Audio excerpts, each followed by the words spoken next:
Hello, Trout in the Classroom participants. Welcome to this week's Trout in the Office update video. Our rainbow trout are all looking really good. They're all extremely active, and you can even see those par marks I talked about in last week's video even better. You can really see them on this big trout that we have down there that likes to hang out between our intake filter and this big rock right here. I've been watching this trout. It's considerably larger than all of the other trout. And actually, some of our other TIC trout have started to disappear. And I'm beginning to think that this big trout right here might be the culprit. So we'll keep an eye on that fish and really check out its growth compared to all the other fish. And that'll be fun to do in the coming weeks.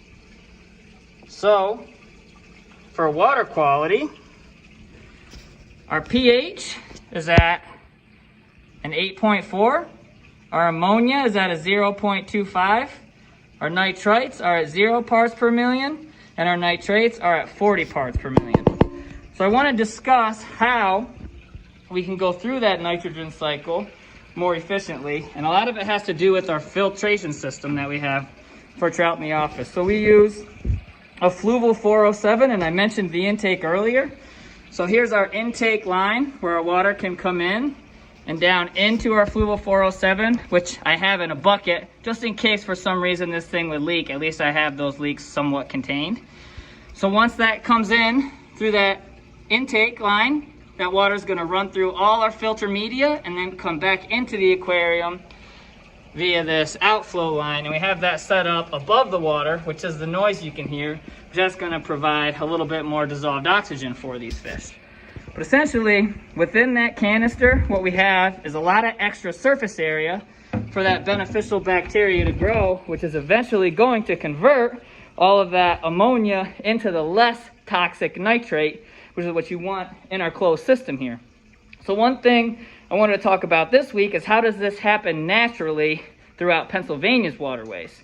Because we don't have giant filters set up all over the place. So in nature, one of the best ways to make the connection between our filter and what you can find all throughout Pennsylvania is wetlands. So wetlands provide that natural filtration. So what it is essentially a holding area for all of that runoff to stay for a while before it can get released slowly into all of Pennsylvania's watersheds. So while that water is in that wetland, it can actually go through this nitrogen cycle. And actually, aquatic plants can then absorb the final process of that nitrogen cycle, the nitrate, so that way that doesn't accumulate in the system as well. So you can imagine if we didn't have those wetlands, say during a big storm, all of that runoff, instead of going into that wetland where it could then be naturally filtered, it's just going to go right into that stream, right into the overall watershed. So that's something that you really want to think about, and it's very important. So that's going to conclude this week's video. Stay tuned for next week.